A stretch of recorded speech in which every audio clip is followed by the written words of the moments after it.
right, tariffs in Michigan. Is it helping manufacturing or not? And the Federal Reserve will report in tomorrow. So let's talk to Douglas Holtz-Eakin, American Action Forum, and former CBO director, and Marc Sumerlin, Evenflow macro managing partner and former deputy NEC director in the White House.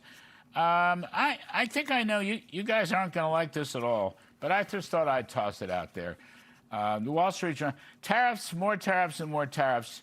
So he just put on a bunch of tariffs, 10 to 12%. The way I look at this, I can't get as excited about it as some people. He's replacing the tariffs of the IEEPA that the Supreme Court, in my opinion, illogically ruled against, but that's life.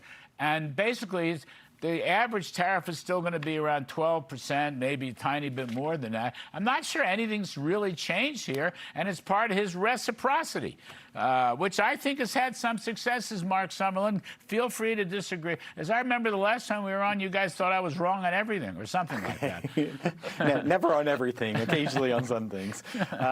Look, I'm going to agree with half of what you said and half of what so you're completely right. What happened on tariffs last week was a non-event macro-wise. It was just replacing some with another, and there's no real net change. Doesn't matter too much. I think on what's really causing manufacturing to pick up, it's really the new version of the space race. I mean, we are all in an all-out race with China on AI, on compute, on power, and we're winning on compute and we're losing on power, and we see that just driving surging orders. I mean, so orders for goods are up 12% over the last year, and so I think the President Trump has the result correct. I think what he thinks is the cause of it is not correct. So I am going to disagree with him on that. I understand, and I always fight an uphill battle on this, but I will argue, having served and worked and so forth and so on, that he really is trying to bring down barriers because it's very unfair. That's the reciprocity part. And he wants to onshore. He wants them to come here. Come here, you don't have to worry about tax. I don't think, if it was the 40, 50, 60% tariffs, I would feel a lot worse about it. To me, 10, 15% tariffs, hell, they've been going after us worse than that, Dougie, for a long time. But in Michigan, he argued it's helping the car business. In short, what do you think about that, his praise for it? So I'd say three things. Number one, I am thrilled to hear you and then Marc recognize that what happened was a non-event. I really am very confused by all this chatter about these new tariffs and what they're going to do to inflation and growth. I mean, this is a macro non-event. Now, if there are more Section 301 tariffs for excess capacity of this magnitude, that's worth taking a look at. So that's sort of point number one. Point number two is, if you want to do a fair evaluation of the location decisions, you're going to have to wait 4 years. I mean, it just takes longer than a couple of years to move manufacturing supply chains.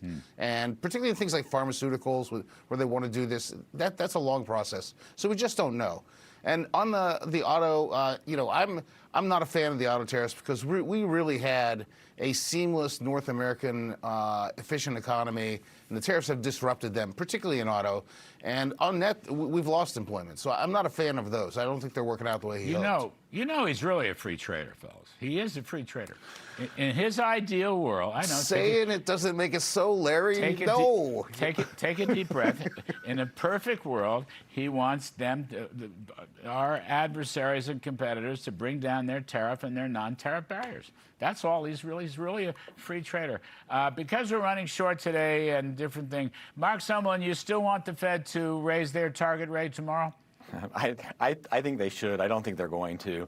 I mean, oil prices are down $16 since last Friday, and that's probably going to be enough for new Chairman Warsh to take a pass and wait till September.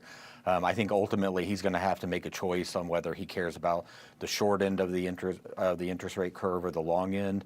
And we have mortgage rates. One of the only bad parts of the economy, we have mortgage rates creeping up towards 7%. And so that's my logic for why I would entertain a rate hike if I thought it was going to bring down long-term rates. But that's going to be his call. I think he will get a pretty good fight tomorrow. My guess is that he'll say it was a close call, but he'll probably take a pass. Doug Holtz-Eakin, leaving that, because I know you don't think he's going to raise rates, neither do I. You think he'll have a press conference tomorrow? He will. You think so? You certain? I do. I think he will, because I think the chatter about him wrong footing markets and trying to trick people and stuff, he's going to try to set that straight. He's going to say, look, this is the way we do business. Get used to it. I think it'd be cool if he didn't have a press conference. His new communication. Just don't look, do it. there's a real chance of that. There is. I think it'd be.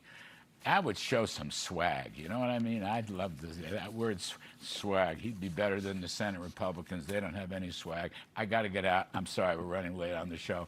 Thank you, Doug Holtz-Eakin. Thank you, Marc Sumerlin.